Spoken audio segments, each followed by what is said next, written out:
Exatamente nesse ponto que o Vitélio nos deixa, a iminência de um confronto entre dois estados, o Estado de Israel, com um exército bastante poderoso, apoiado pelos Estados Unidos, e agora o Irã, e não mais essas linhas de frente. Ouvindo os nossos colegas jornalistas de uma redação aí próximo de você, Américo, da Economist, no podcast diário que eles publicam de segunda a sexta, hoje tinha um dos jornalistas fez uma analogia muito boa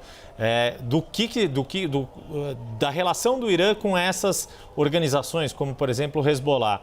É como uma relação de presidente com guarda-costas. O guarda-costas, ele se sacrifica pelo presidente, mas a gente jamais vai ver o presidente se sacrificar pelo guarda-costas. Ou seja, seria improvável o Irã se sacrificar em nome do Hezbollah, do Hamas, do que quer que seja.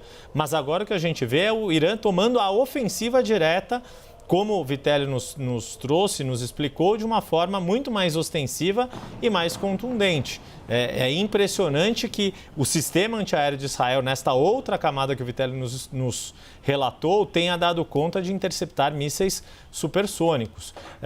Na sua avaliação, o fato de agora estarmos tratando de dois estados de fato, dois países de fato, num confronto direto, esperando que Israel vá retaliar de alguma forma, como é que você vê ainda os próximos desdobramentos e a complexidade dessa nova situação? Você está corretíssimo, Yuri. O Irã até aqui tinha usado todos esses grupos como uma espécie de guarda-costas mesmo. Eram os grupos que levavam a guerra até Israel, que provocavam Israel, que atacavam Israel, que fizeram ataques como aqueles ataques absurdos, condenáveis do dia 7 de outubro. E o Irã trabalhava nas sombras. O Irã era o sujeito oculto dessa guerra, como eu disse algumas vezes desde o início da guerra na faixa de Gaza. Então o Irã era aquele grupo, era aquele país que financiava, armava, treinava, instigava todos esses grupos a fustigarem Israel. E não víamos até hoje o contrário. O Irã se colocando na linha de frente contra Israel. O Irã agindo, por exemplo, para vingar a morte do líder do Hezbollah, Hassan Nasrallah, que foi morto nesses bombardeios israelenses na sexta-feira, neste final de semana. Então essa é a primeira vez que você vê uma coisa ao contrário acontecendo. E isso vai ter desdobramentos muito importantes, muito severos, Yuri. Israel certamente vai retalhar. O porta-voz das Forças de Defesa de Israel acabou de dar uma entrevista dizendo que as consequências desse ataque para o Irã serão severas, ou seja, deixando absolutamente claro que Israel vai sim atacar interesses e o território iraniano.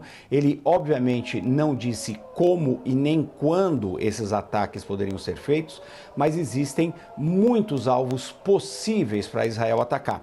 Vamos lembrar que em abril, quando o Irã telegrafou aqueles ataques, enviou, disparou cerca de 300 mísseis contra Israel, usando vários mísseis, tipos de mísseis diferentes, Israel retalhou com apenas um ataque próximo de uma usina onde o Irã queria fazer a arma nuclear. Agora, Israel vai poder atacar e certamente vai atacar alvos mais poderosos, mais importantes. Por exemplo, os locais de onde saíram esses mísseis dessa vez, ou até essas instalações nucleares onde o Irã quer produzir essa bomba nuclear. Nós vamos ver, talvez não imediatamente, mas muito em breve, uma reação muito forte de Israel com apoio americano.